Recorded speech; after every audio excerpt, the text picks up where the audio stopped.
সারা পাড়া ঘুরে আসলাম, সবাই বললো একমাত্র তুইই নাকি ভালো প্রশ্নের উত্তর দিতে পারিস, তাই তোর কাছেই আসলাম। হ্যাঁ, কেউ খারাপ কিছু বলেনি, এটাই সত্যি।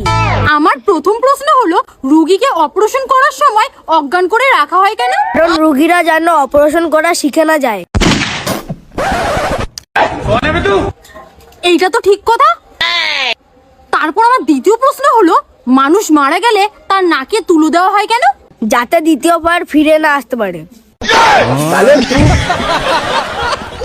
এইটাও তো ঠিক বললে। ঠিক আছে, এবার আমার শেষ প্রশ্ন, বিয়ের আগে মানুষকে আইবুড়ো ভাত খাওয়ানো হয় কেন? কারণ তার বিয়ের আগে এটা তার শান্তির খাবার। প্রশ্নের সঠিক উত্তর পেয়ে গেছো তো? হ্যাঁ, সঠিক উত্তরই পেয়ে গেছি। এবার আমি গেলাম, স্নান করতে যেতে হবে। ঠিক আছে।